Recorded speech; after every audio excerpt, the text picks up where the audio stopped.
Kā tu jūties pirms starta? Ļoti labi. Bišķīt satraukums ir, bet ir baigi forša sajūta. Par ko ir satraukums vislielākais?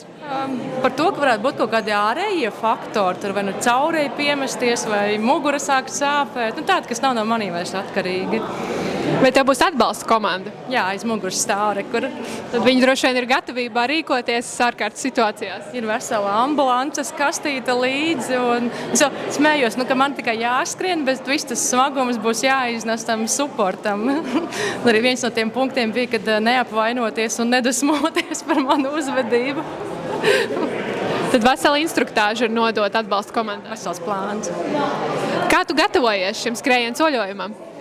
Es vienkārši skrēju. Īstenībā es nevarētu teikt tā, ka es būtu ļoti, ļoti apzināti gatavojusies. Bet tā pēc tāda plāniņa skrēju, trenējos, mēģināju padomāt par kaut kādu vingrošanu un ēšanu. Kas tev pamudināja piedalīties Rīga Valmiera? Jo līdz šim noskrēju 5 maratonus un likās apnikuši kaut kādu tādu leveli visu laiku augstāk vajag. Un tad mēģināšu šo, bet arī bail, ka varētu iepatikties. Kā tev šķiet, kas notiks 107 km laikā, kas varbūt tavā galvā notiks, vai tu esi par to domājusi? Es ar velo brauku uz garās distances, un es apmēram zinu, ko no sevīm sagaidīt. Tāds, kad likās, ka tur paspējuši izdomāt tādu domu, paspējuši tādu, bet tur galvā ir pilnīgs tukšums tajās, vismaz pēc tiem iepriekšējiem kādiem braucieniem.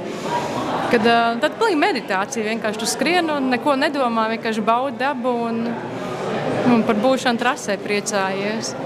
Kāds ir tavs galvenais mērķis? Finišēt veselai dzīvei un laimīgi un smaidīt. Un man tas spēj tajos kontrolpunktos ieskriet ar tādu sajūtu, ka tu spēj pasmaidīt vēl un gūt kaut kādu prieku no tā visa. Lai izturība tev un tevai atbalsta komandai. Paldies!